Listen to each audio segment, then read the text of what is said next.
I'm Ann Perillo, and it's my pleasure to introduce three women who have been involved in the civil rights activist movement back in the 60s. And with me is Andresa Coleman, and then her sister Dorothy Singletary is with us as well. And we're going to learn more about their experiences during the Freedom Summer.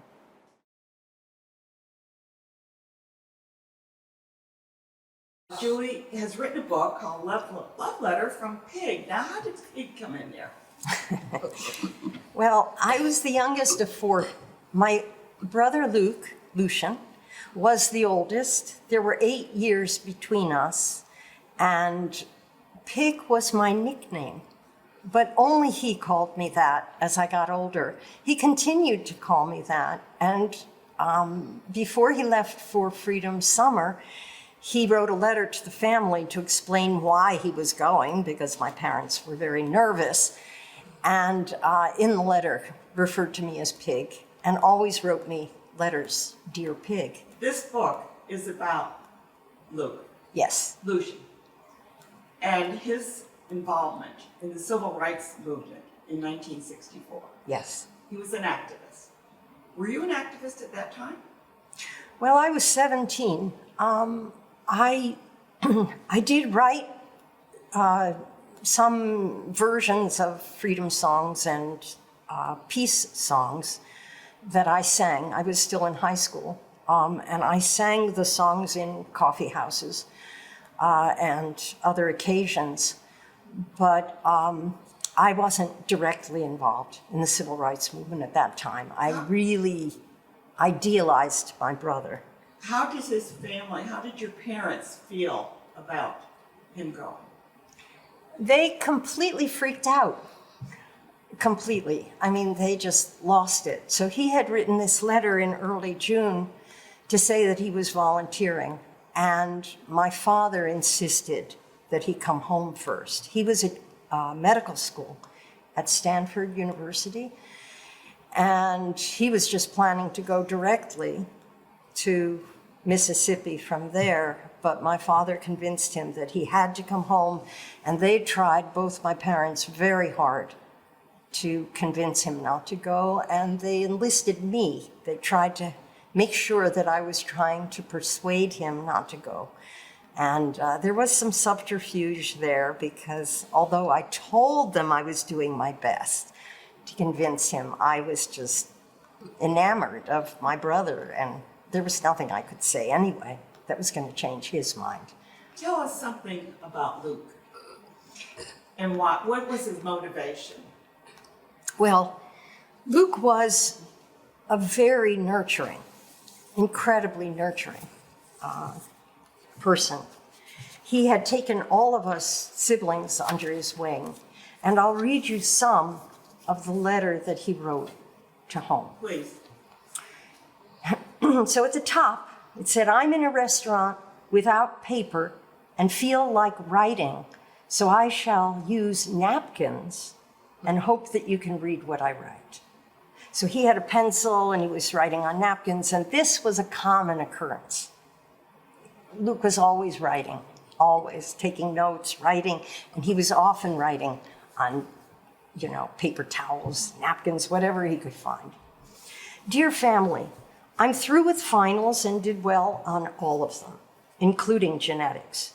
Tomorrow I'll spend the day with Alex, our sister, and then it will be 2 weeks of preparation for boards. I feel well prepared after 3 years of hard grinding and don't anticipate much problem with the exams. I am going to Mississippi. You want reasons why, so I'll give you a few. I wrote in my application for SNCC that I wanted Negroes to have equal opportunities. This is the obvious reason that anybody works for civil rights, because the Negroes have been cruelly deprived of their rights. The state of Mississippi has neglected its responsibility to its Negro citizens, and therefore it is necessary for outsiders to remind them that the rest of the nation is concerned and won't stand for any more subjugation of the Negroes. I don't need to tell you this, you know it well already. What personal reasons do I have for going? There are always personal reasons behind every good act, and whatever they happen to be, they don't really detract from the fact that the act is a good and important one. My reasons include a desire to live an ideal, to perform an unselfish act. If you ask, why does he want to live an ideal? What a childish thing. He's a bissel mashugana, etc. Then I must say that I have observed the lives of a few people in Palo Alto who are living their ideals. They believe that failing to take a stand and rationalizing away your responsibility for what happens while you live will result in longevity, if that happens to be your goal, but also in failure to live in a real sense. Ira Sandpearl, for instance, the bearded school teacher who you met at the bookstore, is strongly moved by the life of Gandhi and has applied the Gandhian principles of nonviolent resistance to the peace issue. I liked Jack Kennedy's concern that people participate in the political events of the times.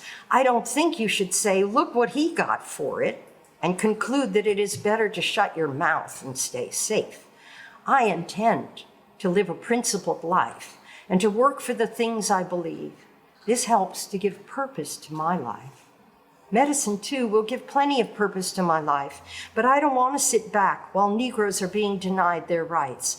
I don't want to let others do it because it is my responsibility too. That was a beautifully written letter that he wrote, or comments that he wrote. One of the things that I noted in your book is that he was Jewish, Yes. and your family was Jewish. Do you believe that the Holocaust and what occurred in Germany during that time had an influence on why he felt so strongly about helping others? Definitely. There was no question about that. In my family, we were secular Jews. My father was a doctor. He was dedicated to science, and he thought that religion was a harbor for superstitions. He resented the ways in which Judaism and his parents' religiosity had confined and constrained him as a kid, that he wasn't able to go out and play with other kids in the neighborhood. But he didn't allow religion in the home. He, however, had very strong principles. And my mother's mother, Bubby, lived with us. She came from the old country, and her stories, her heavy Yiddish accent, the foods she cooked, her sense of humor, all of it gave us a sense of really being Jewish. Also, when we moved to Rhode Island, after 1 year in the city of Providence, we moved out into the country, and we didn't realize that it was an anti-Semitic community and that people were not supposed to be selling to Jews or to blacks. And so that affected us very deeply.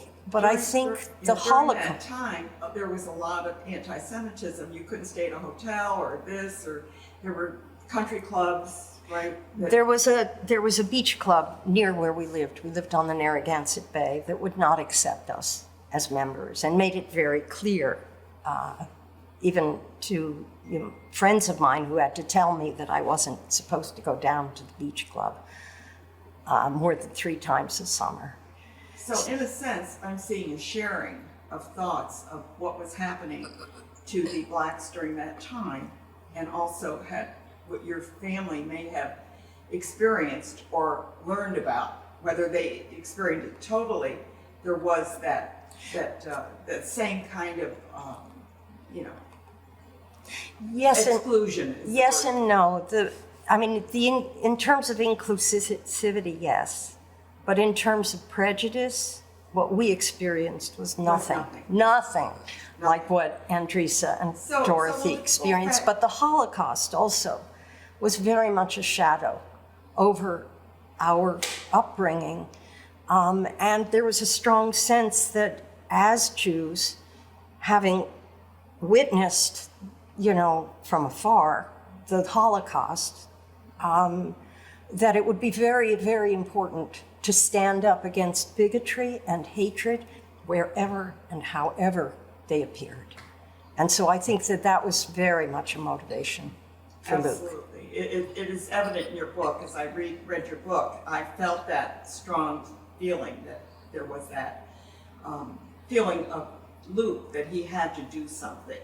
And however it happened, that was certainly influential. Let's fast forward to Meridian. Yeah. Because that's where he went. And that was called Freedom Summer, is that correct? At the time, it was called the Mississippi Summer Project. Okay. It was named Freedom Summer after the summer because of, what had occurred. But at the time, it was the Mississippi Summer Project. He volunteered. There were approximately 1,000 other volunteers from the North who went to the South, to Mississippi, to help. There was a lot of contention in the group of activists for the Student Nonviolent Coordinating Committee, but also other organizations like CORE and the NAACP. Many of the activists who were almost exclusively African Americans were worried that bringing whites from the North was going to supplant their leadership and that whites would want to take over. But Bob Moses, who ran the project, felt that they weren't making enough progress in voter registration. It was incredibly dangerous, and that by bringing these volunteers, many of whom, if not most of whom, were white, would bring the eyes of the nation to Mississippi, which had been a closed society, and people would begin to hear the stories of what was happening to these young people in the South as they wrote letters home, and they were followed by their local news organizations, and that would stir up sympathy for the cause of civil rights. I noted in your book that they actually started a new political party to get the registrations, which was amazing because they were not really allowing whether blacks could vote or not, they did everything they could to suppress that. The whites did. Yeah. Yes. So the ordinary, regular Democratic Party, the people who were, at the county boards of elections, did whatever they could so that African Americans who were trying to register to vote, and I'm sure Andresa and Dorothy know this better than me, but they were given terrible tests that were unfair. They were charged poll taxes. They lost their jobs. They were written up in the newspaper as having, done bad things. They were sometimes even murdered. I mean, it was dangerous to go and to try to vote. Now, to get large numbers of African Americans signing up to vote, they started the Mississippi Freedom Party, Democratic Party, and they did everything, they went through every hoop they needed to make this a legitimate party. And then the idea was that they were going to take an integrated delegation to the National Convention, the National Democratic Convention of 1964, and try to unseat the regular delegates from the Mississippi Democratic Party with the idea that they didn't represent all the citizens of the state because it was whites only. And how successful was that? Well, it made a splash. Fannie Lou Hamer spoke. It was carried on all the television programs. It was really reported on, the lobbying, the vigils, all of that made an impact, but it did not change the rules. On the other hand, Lyndon Johnson, who was being nominated and knew he would be nominated, but wanted to make sure that everybody stayed, and towed the line, he made a compromise that was accepted by the Rules Committee which did not allow the Mississippi Freedom Democratic Party to be seated. Many of the regular Mississippi delegates refused to sign a pledge to stay loyal to the Democratic nominee, i.e. Lyndon Johnson, and they departed before the nomination. But many, many activists were discouraged, deeply, deeply troubled and discouraged by the fact that they were not allowed to seat the rightful delegation. On the other hand, the Democratic Party promised that in the future, they would make sure that the delegations represented African Americans and people of minorities as well as whites. And that change did happen. So while all of this political area was going on, we also had McCarthyism, which affected many people. How did it affect your family? So the Freedom Summer and the Democratic Convention were in 1964. It was in the early 50s, up to almost the mid-50s, that Joe McCarthy, a senator from Wisconsin, was really trying to whip up a tremendous amount of hysteria against communists and so-called communists and sympathizers. They were blacklisting many actors, producers, performers in Hollywood, and it went wide. My father was caught up in it. He certainly had leftist sympathies because he believed very strongly in treating and serving the underserved, the underdogs,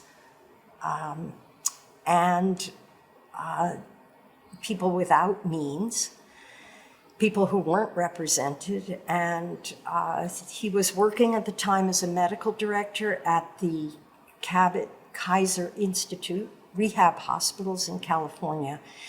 And he was caught up by McCarthy. He ended up resigning on principle and never anticipated that he would actually lose not just his job, but he would be blacklisted and find it hard to find another job afterwards. Luke was a teenager during that time, so he was deeply affected by McCarthyism, but luckily, McCarthy was censured and had to leave the Senate, and all that had died down by the time of the early 60s. Now Luke went to Meridian, and he worked at what they call the Freedom School, which we're going to bring in Dorothy and dress up. Dorothy, you were one of his students, was that correct? Yes, I wanted younger and with the I was older. Maylife. She was older. You're old. She was older. We're not talking about. So you were a student of his. Yes. What did he teach there? Science. Science. And it was a lot of science that we learned from him that we weren't getting in our own schools. And he just taught different things. And as I said, we went through the science program, and when it got to talk about parts of the human body and stuff like that, we had a very in-depth part of it where Luke was concerned.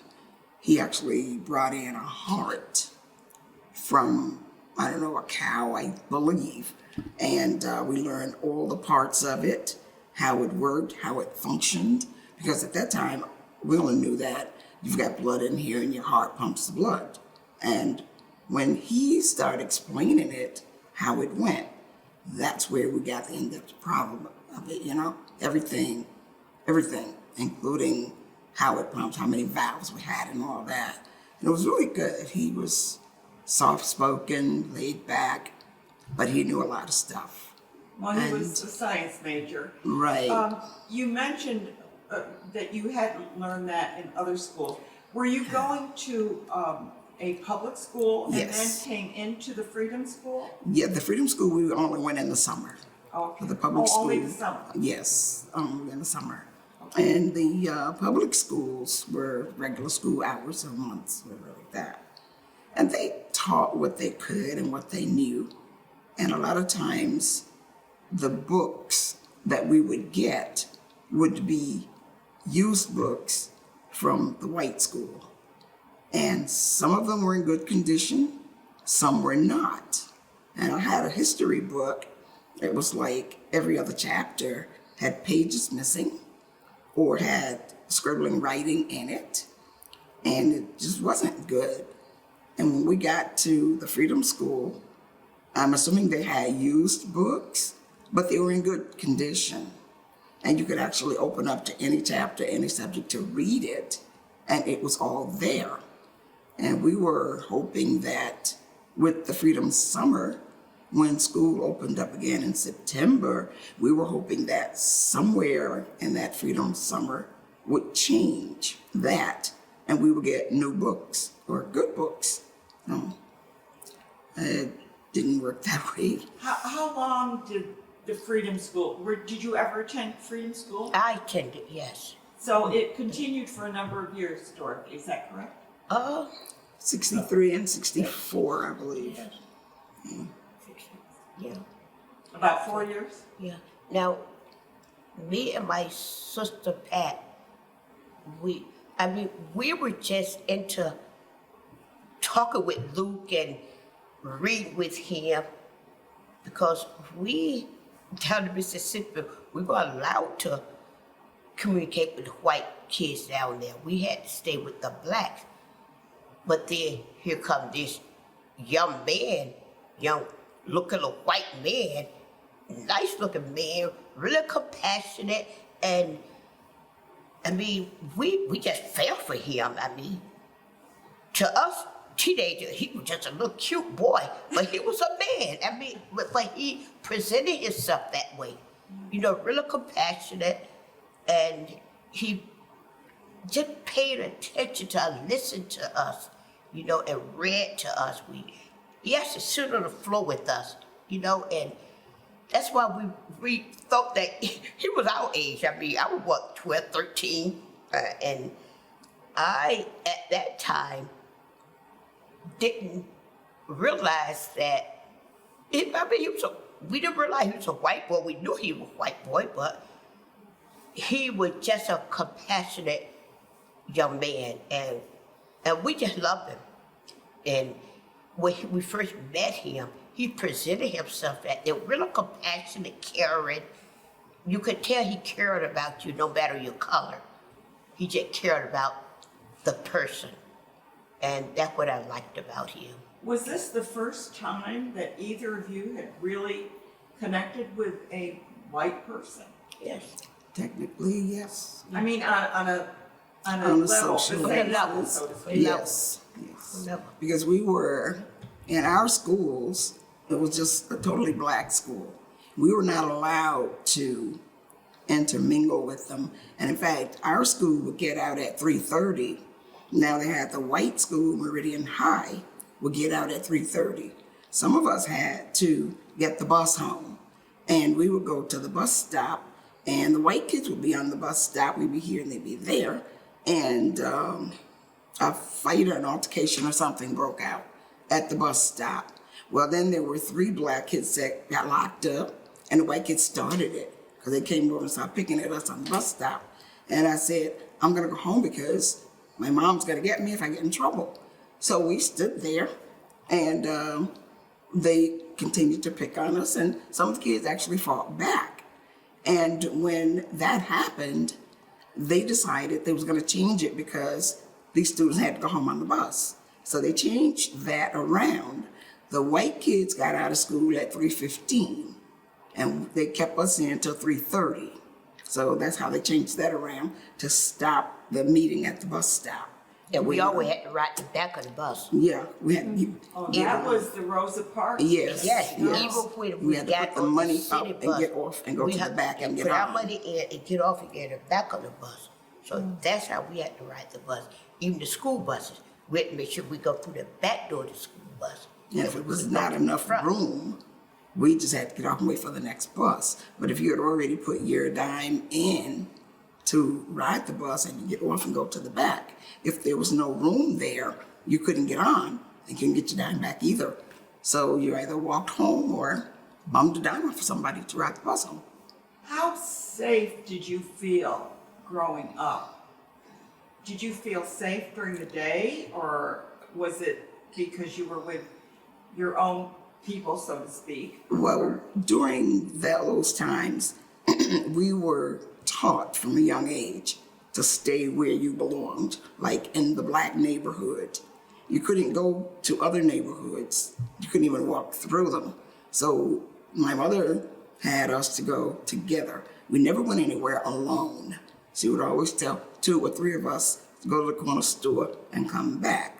In the daytime, it was a little safer, but at night, you had to be in your house and lock your door. And they had, once we were sitting on the porch at night, and there was a car came through with a whole bunch of white teenagers, and they throwing Coke bottles up on our porch. And at that time, they had those little heavy, thick green Coke bottles, and they were throwing Coke bottles on the porches through the black neighborhood. And you call the cops, and they go, well, we don't see anything. We don't see anything. And they would leave and did nothing or said anything. So a lot of times, when it was just getting dark, we didn't sit outside. You go in the house. And sometimes when I was younger, my mother would bring us in the house at dark, and no lights were on in the front of the house. So we would go to the back of the house and sit in the rooms in the back to talk, listen to the radio, read books, and things like I that. didn't see you. Right, so if they didn't see any lights there, I guess they wouldn't throw anything, whatever. But that didn't last too long. But even the police down there was no help to us. Because if we called the cops and, say this and that, they would doubt us. And they would just say, well, you okay? And they would leave. And then they had, like I was telling her earlier, my brother and I had a bicycle, and we were riding it. And we rode it up the hill. There was a car with about 4 or 5 white guys in it following us. So my brother said, we get to the corner, we're gonna turn around and go back home. Because they're following us. When we got to the corner to turn, they deliberately ran into us on the bike. And my brother got hurt, but I didn't. And when the police came, my mom was trying to talk to them, and they told her, why don't you shut up? Said that to my mother. So my mother got my brother and got me, took the bike and dragged it and took us home. And he didn't go to the hospital or anything either. She just kind of bandaged him up. He just got scraped. He wasn't hurt that bad. So the cops weren't on our side either. They were really mean. You were powerless. Yes, exactly. Totally powerless. And I don't believe at that time the police force was integrated.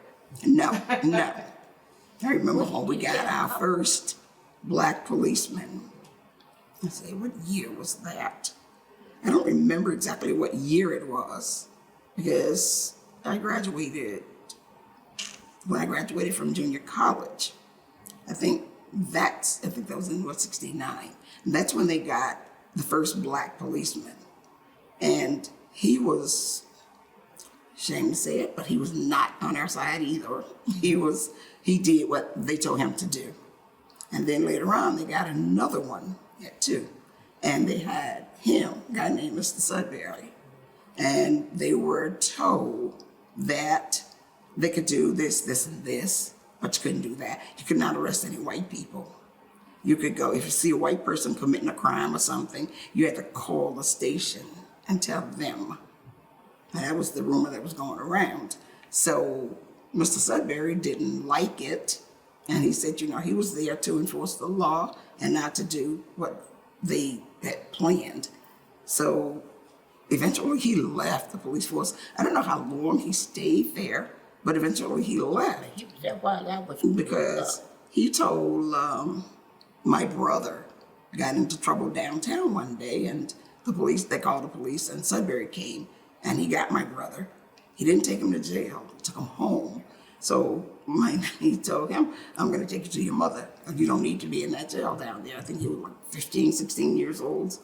And actually, in reality, my brother did not want to go home. He kept begging the police to take him to jail. Yeah. He won't face my Because mother. my mother was gonna beat him up. And he did not want to go home to face that because he was told not to go downtown. At that time, we had 3 young men, 2 white, 1 black. And we read about it up here in New York about what occurred. Right. They were murdered. It was Andrew, Michael, and James.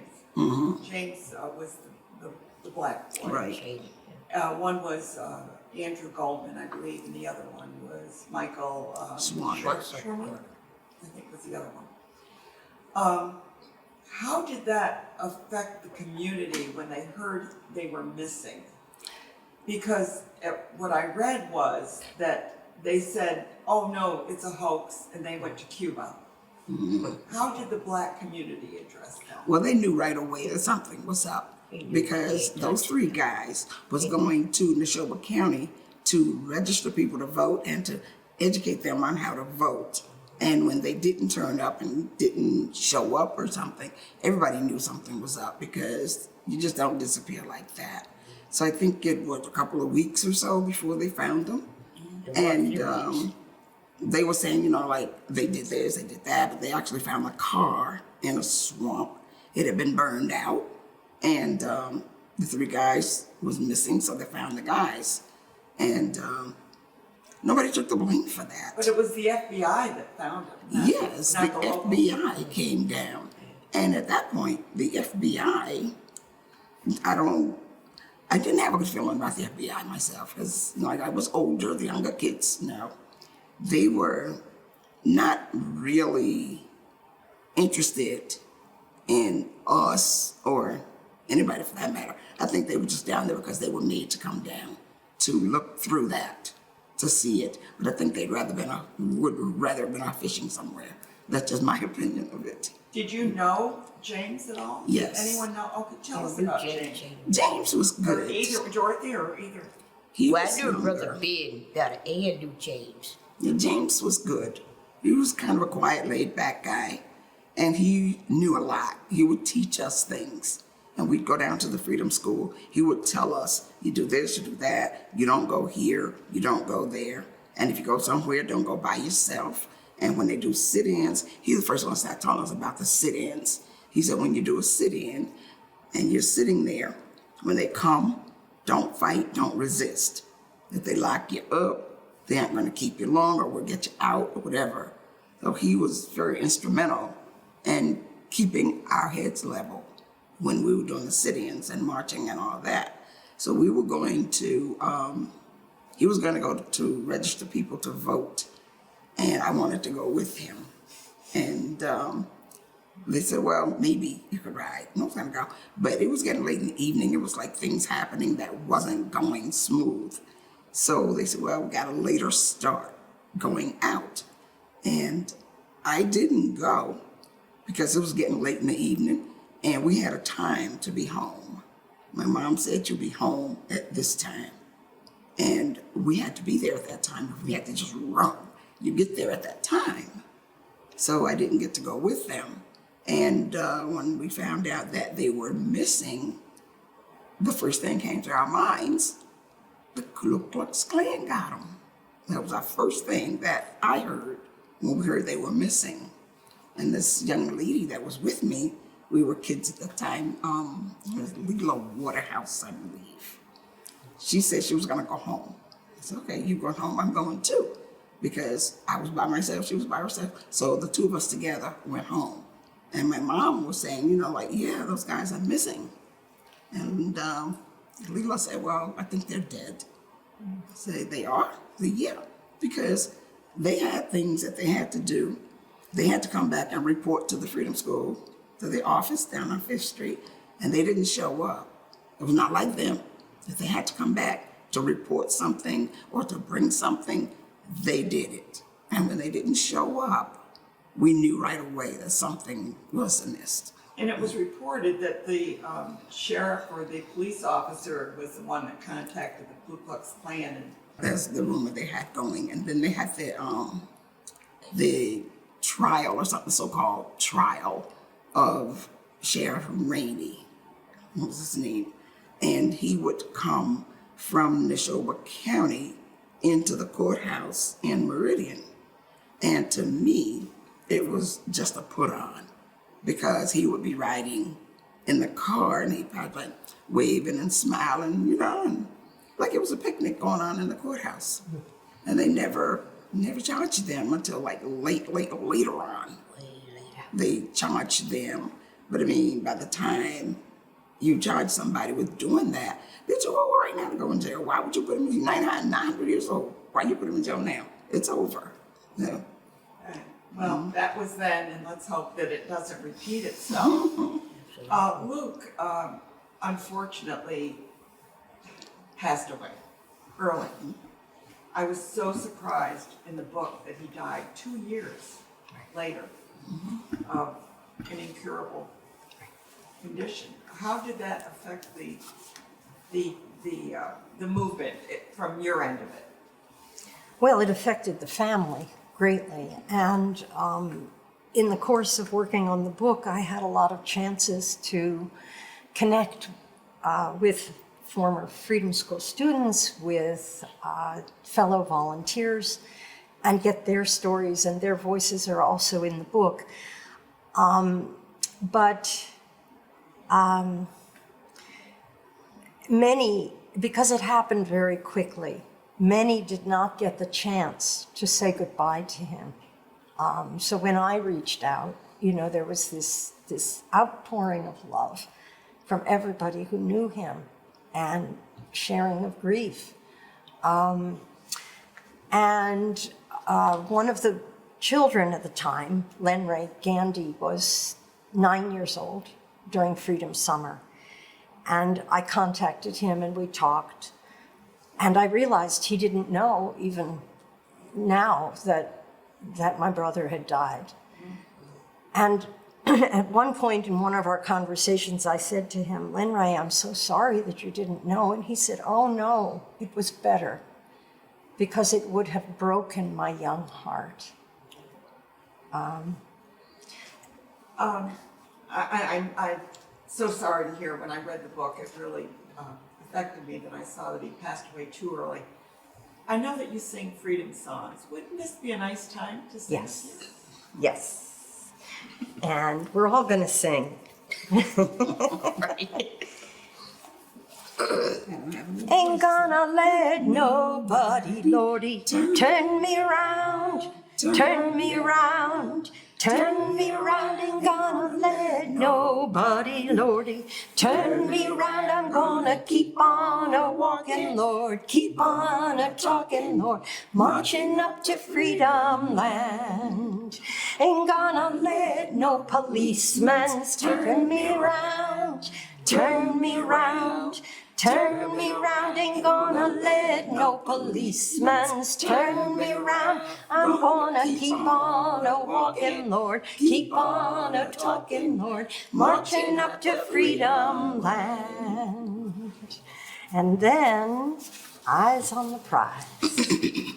Paul and Silas bound in jail, no permission to pay their bail.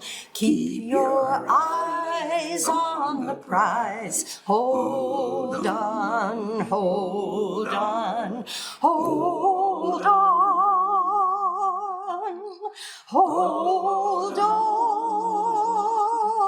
Keep your eyes on the prize. Hold on, hold on. Freedom's name is mighty sweet. Soon one day we're gonna meet. Keep your eyes on the prize. Hold on, hold on, hold on, hold on. Keep your eyes on the prize. rise. Hold on, hold on. We're gonna ride for civil rights. We're gonna ride both black and white. Keep your eyes on the prize. Hold on, hold on, hold on, hold on. Keep your eyes on the prize. Hold on, hold on. That was beautiful. I had read that when James was being, for his funeral, they had a funeral for him, they were singing We Shall Overcome as they went down the road. Tell us about Luke. He married. Yes. Tell us about his wife. Oh my goodness, Sir Tiller. Well, he had gone back in the fall, and it was during the fall that he was arrested and spent time in jail. Actually was in jail when the murderers were, the accused murderers were arrested and brought to this very same jail where he and his very dear friend, fellow volunteer freeman were in the jail. Anyway, he had done that as a clinical rotation for Stanford Medical School, but he had to return to Palo Alto to continue his studies. So he returned in January. And soon after he got back, his friend saw him and was like, oh, look who's here, come tell us about it. And on the table, sitting at the table, he saw a new face, Sir Tiller. And he was very smitten. He asked who she was afterwards, found out, got her number, kept calling to speak to her. Whenever he called. The roommate was there, but not Sir Tiller. And finally, the roommate got mad. She said, Sir Tiller, he's driving me crazy. He's calling for you. You're not here. You've got to call him back. Anyway, my brother was totally smitten, and Sir Tiller is just incredible, wonderful, wonderful human being. So she was a speech therapist working in the East Coast at a school in Montclair, New Jersey, but was given a sabbatical to go and study it at Stanford and ended up never going back. She certainly didn't expect to get married, but he was very persistent. And she contributed quite a bit to the books and Absolutely. his letters and things. Yeah, while I was working on the book, which really gave the two of us a chance to reconnect in a very meaningful way. And I bring that up because of the book, because she did contribute quite a bit to Absolutely. No, Sir Tiller was essential. And she kept saying to me, she lives now in Kansas City, Julie, you've got to come out. You've got to come out. I've got a chest full of Luke's things. And I kept putting it off. Finally, I went and I spent time with her. She was also still working, and I would go down to the chest, which she had in her office. She's a psychologist, a therapist, and she was working at a school I had all day long. And it turned out that in that stash were the scrapbooks and an envelope of letters, a big envelope of letters with my mother's writing on the cover. What had happened was that my brother wrote letters almost every day and sent them to Stanford, to his friend Art Zellman. And they were passed on to a secretary who transcribed some of them, but not all of them. And when Luke and Sir Tiller got married in July of 1965, as a wedding present, my mother brought her, because the secretary had sent the letters to my mother. And Sir Tiller had never opened that envelope. She'd never had the chance, and then it was too painful. So I was the first, after more than 50 years, to open that, and there were all these envelopes, and I recognized my mother's writing. She had numbered in chronological order each one. And scrawled in his little handwriting on little pieces of paper, front and back, were all these letters. And I spent almost a week just at the copy machine in her office, copying and copying. At first I started reading, and then I thought, I don't have time. And I came home with a huge file of You material. made copies of them, I think. I made copies. She said, I can't open them, I can't go through it, but I don't want to part with them. And so she has the materials, but eventually they will go to an archive. Talk about meetings, and I will just back up quite a bit here. You went to a reunion, ran into a woman called Gwen, Yep. and you were chatting with her, and she said, "Oh, I have two sisters that live." In Albany.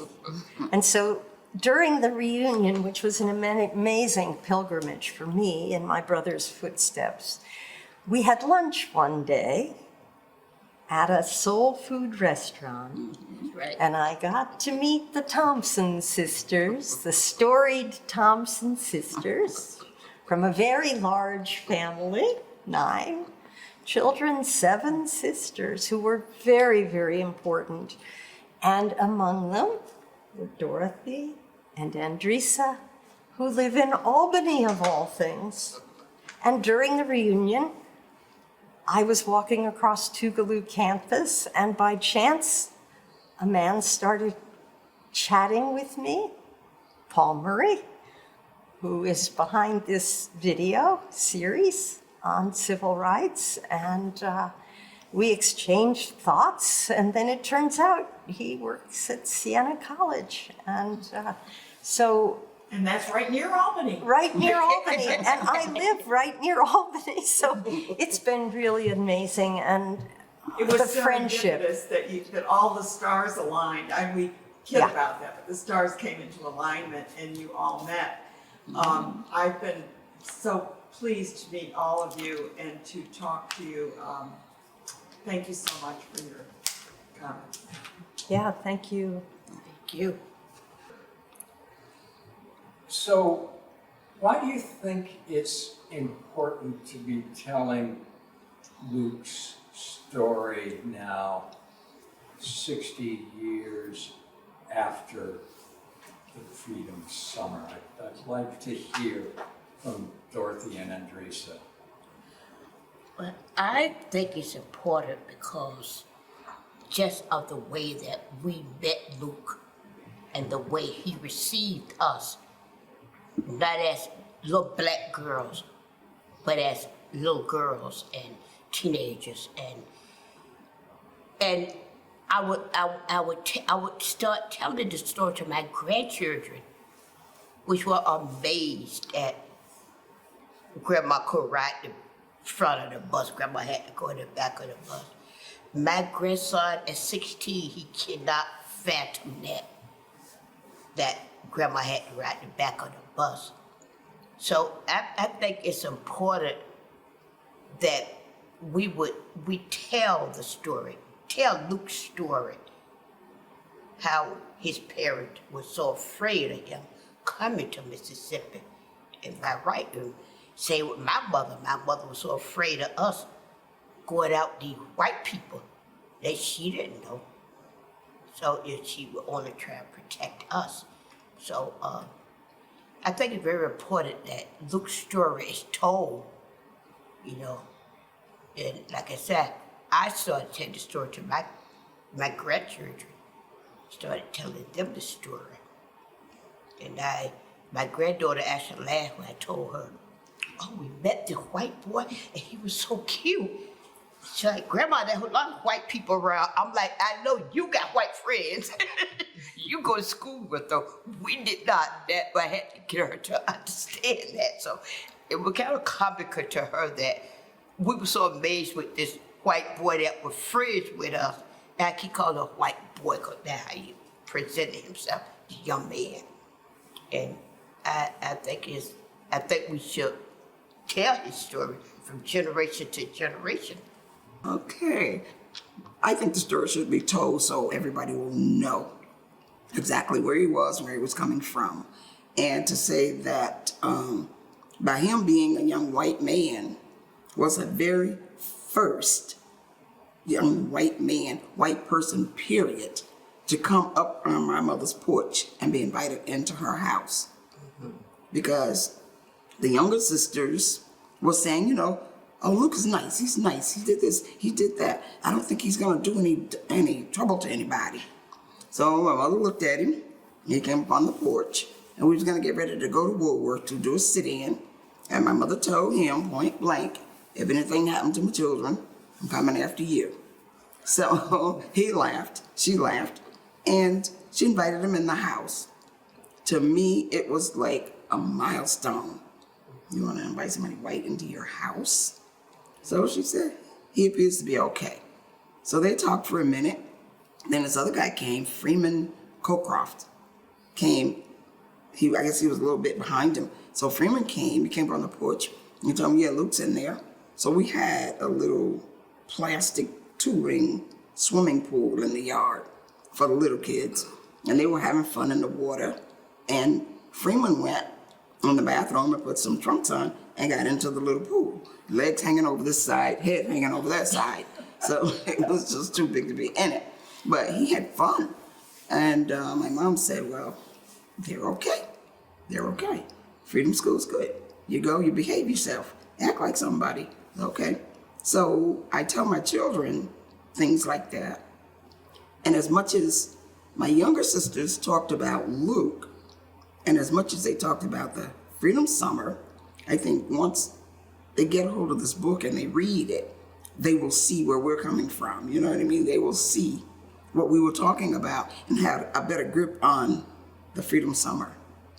And it was like really nice that we had somebody that we could talk to, that we had somebody around that was white and was not looking at us like you're nothing. You know, somebody that's white treated us as an equal. To me, that was a miracle. And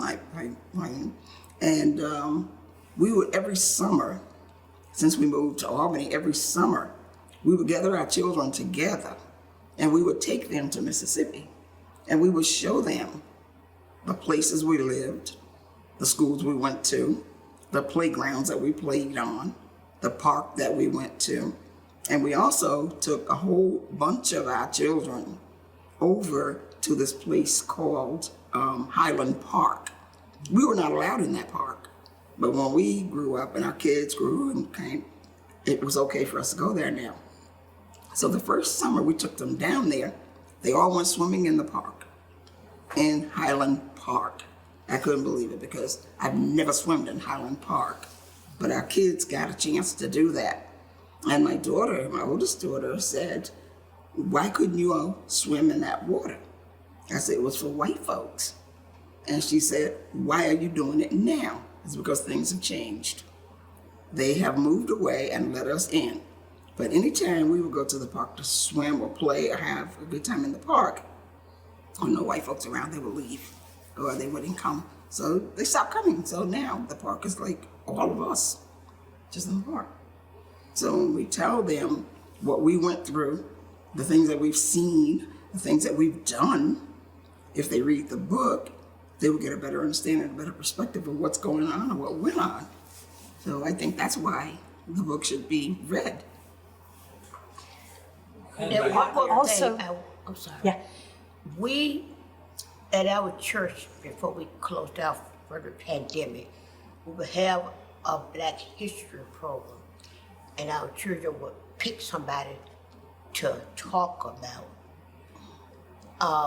The last one we had, I actually talked about the Freedom Summit at a Freedom School in Mississippi.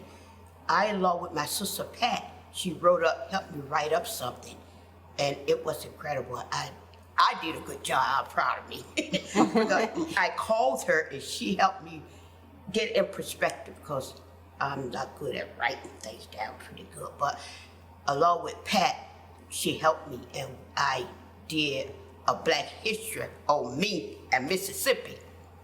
So it went out very well. So, because we are Black History, So, We need to keep talking about the history Well, of this. yeah. I know a lot of people want to push it under the Under the rug. table now. Oh boy, and ban it. So I want to say, you know, Andresa and Dorothy have so much to be proud of. And I quote Andresa at one point in the book, who says, we didn't just study history, we made history. But also that history is very pertinent today, sadly, because of what is happening and the regressive forces and the backlash that's happened in our country. I believe largely sort of brought to the surface because Obama became president, and some people found that, you know, horrifying, unfortunately. And all these other elements are coming up now where people are not recognizing. But I think that this moment, you know, where the children who were young enough to see, Andresa talked about how when she first went to the Freedom School and was standing outside with her friend Roscoe Jones, one of the volunteers, Phil Corner, came out. He's a musician, and they wouldn't get near, you know, Andresa didn't want to get near him. And he said, "You think I'm a monster." So by the end of the summer, these people weren't monsters to each other anymore. They were human beings. And my hope with the book is that there's so much going on for young people now, and we need young activists. We need Black and white young activists. And this was a moment where Blacks and whites came together. And nonviolence was a really important part of it. And our society is so violent. So I think that there's a lot in Luke's story that speaks to the issues of the day, but also fills in the history. And when you know that you're standing in line and inspired by others, I mean, Luke was very inspired by Mickey Schwerner. That meant a lot to him. And he was walking in Mickey's footsteps.